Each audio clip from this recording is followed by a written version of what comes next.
Halo kalian semua, bersama saya lagi Profesor Y dan kali ini kita akan membahas tentang manajemen waktu. Di video sebelumnya saya sudah membahas tentang apa itu fokus, konsentrasi dan juga perhatian.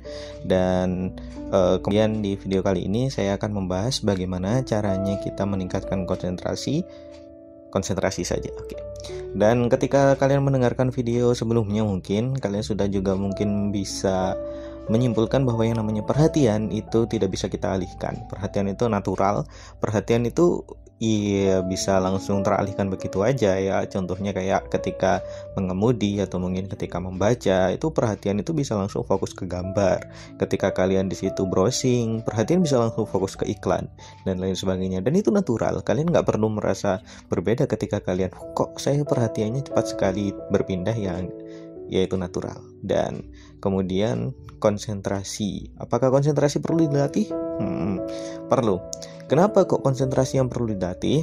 Dan fokus itu sebenarnya itu jangka panjang aja sebenarnya ya. Jadi fokus itu kita sebenarnya nggak perlu berlatih, cuman nggak perlu berlatih untuk fokus. Jadi fokus itu kayak ya jangka panjang, kalian fokus ke sekolah mungkin atau fokus mengejar cita-cita, ya seperti mimpi lah kalau fokus itu. Dan kalau konsentrasi itu jangka pendek dan itu perlu dilatih. Kenapa? Karena nggak semua orang bisa untuk konsentrasi dalam jangka pendek atau mungkin jangkanya terlalu pendek. Nah, konsentrasi di sini itu membutuhkan latihan juga supaya kalian di situ konsentrasi. Pertama kali yang harus kalian lakukan untuk memperlatih konsentrasi ya adalah dengan mengendalikan lingkungan kalian, atau kalau bahasanya itu mengendalikan perhatian kalian. Kalian harus mengurangi hal-hal yang di situ bisa mengalihkan perhatian kalian secara tidak sadar. Ya contohnya mungkin belajar di jalan raya. Oke, kenapa kita harus belajar di jalan raya? Kan di situ perhatian itu mudah teralihkan ketika kalian belajar di jalan raya, ada mobil lewat, nah langsung mata itu langsung wow ada mobil lewat. Nah kan seperti itu perhatian itu natural. Dan kalian harus, ya sebenarnya kalian nggak bisa mengendalikan perhatian kalian, tetapi kalian bisa mengendalikan lingkungan kalian. Kalau kalian di situ bisa belajar di tempat yang tenang, terus kemudian warnanya itu polos sehingga tidak mengalihkan perhatian. Kan kalian kalau belajar mungkin di dinding-dinding yang warnanya itu ada gambar-gambarnya, itu bisa asik gitu ngeliatin gambar.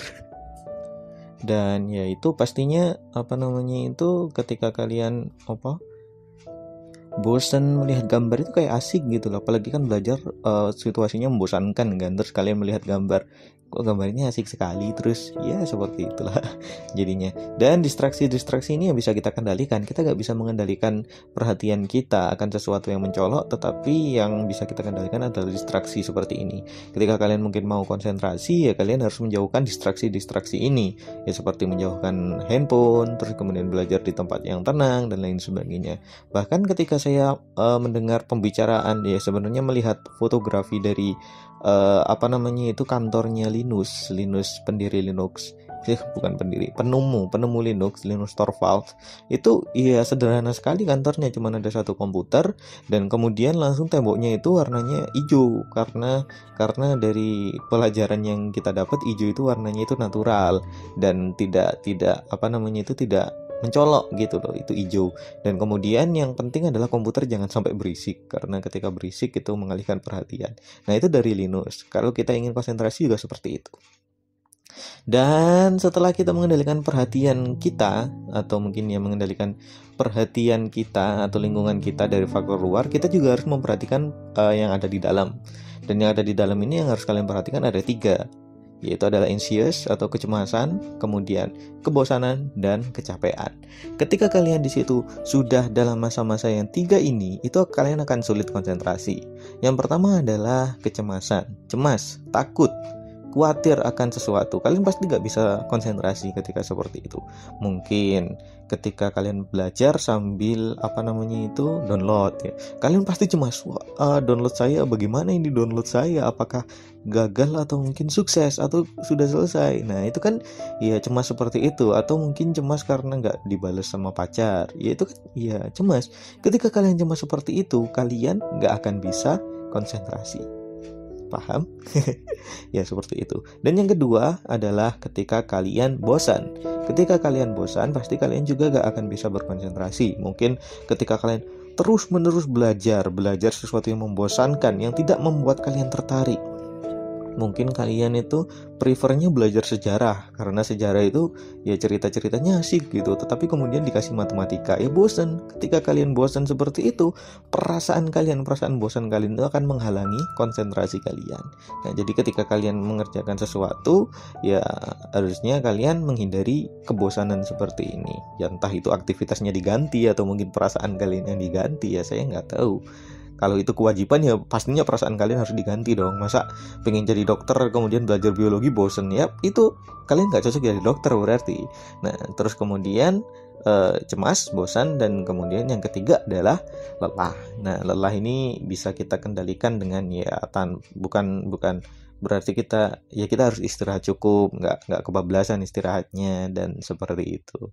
Nah intinya seperti itu. Oke, jadi dalam video kali ini kesimpulannya adalah kalian bisa melatih konsentrasi kalian dengan mempertajam dari faktor luar dan juga faktor dalam. Kalau dari faktor luar, kalian harus mengendalikan perhatian kalian, yaitu dengan meminimalisir distraksi-distraksi meskipun baik itu merupakan smartphone, kendaraan, lingkungan, dan lain sebagainya. Itu bisa kalian kendalikan. Dan kalau dari dalam, kalian harus menghilangkan 3 sebab hal yang membuat kalian sulit untuk berkonsentrasi.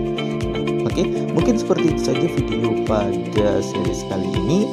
Jangan lupa like dan subscribe untuk tips dan trik berikutnya tentang time management. Dan terima kasih kalian semua sudah mendengarkan, dan sampai jumpa.